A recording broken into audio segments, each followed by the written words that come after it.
With pitchers and catchers reporting to spring training just next month, it's time to review the Yankees offseason, see what we liked, what we didn't like, and see what we think about this team heading into 2025 season. So ladies and gentlemen, with no further introduction, let's get to it.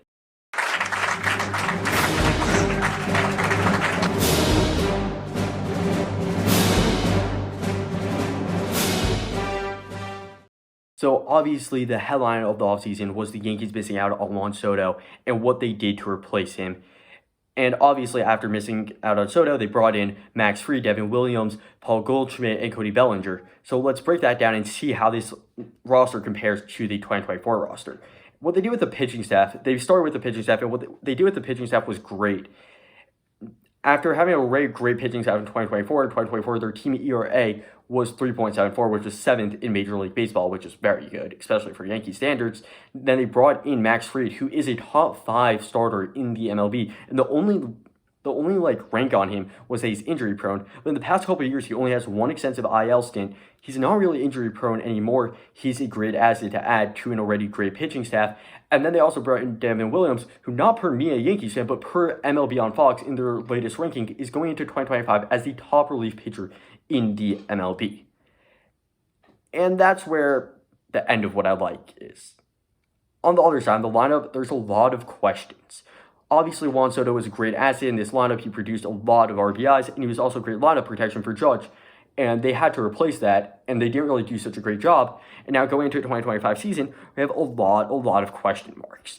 I think all 9 bats in the lineup are question marks right now. Between Judge, Stanton, and Jazz, over the past 2 years, they've missed 225 games. So all 3 of them are somewhat injury prone, and all 3 of them are risk of being injured. It's hard to rely on them too much. I wouldn't be surprised if at least 2 of them go down with extensive IL stints this season. And then you have Volpe, Wells, and Dominguez, who are all young and unproven bats, who all could be great, but you just don't know what we're going to get from them. And then you have Bellinger and Goldschmidt, the guys who they brought in. Both saw decreases in OPS by over 90 points last season, like from 2023 to 2024. So I don't know what's going to be with them. I think that Goldschmidt is just past his prime. He's on his way down. He did have a bit of resurgence last year, late in the year, but that's when it didn't matter. I'm not convinced by that. And then Bellinger, who's in his late 20s, but he's just all over the map. He's very hard to rely on to be a real producer in this lineup. And now I've only mentioned 8 players. Why is that? Because the Yankees don't know who their second baseman is going to be. They don't have a second baseman going into the season. You could say, oh, what about DJ LeMahieu? No, DJ LeMahieu is not a major league level second baseman. Let alone starting second baseman. He had a .527 OPS last year and played horrible defense. Going to the stadium last year, watching him play was absolutely unwatchable. It was painful. So now there's not a lot of good teams in the American League. I'd say out of the top 8 teams in baseball, the Yankees are the only one in the American League. So I could see the Yankees having another easy ride through the American League, and then all you need to do to win the World Series is get hot for a week and a half. So it's very realistic for the Yankees to win the World Series. However, with 9 question marks in their lineup, it's also very realistic for them to have a repeat of 2023 and kind of the big bats get hurt, the young bats aren't producing, and all of a sudden things kind of start unraveling. And as good as the pitching staff's going to be, you can't win if you score 0 runs.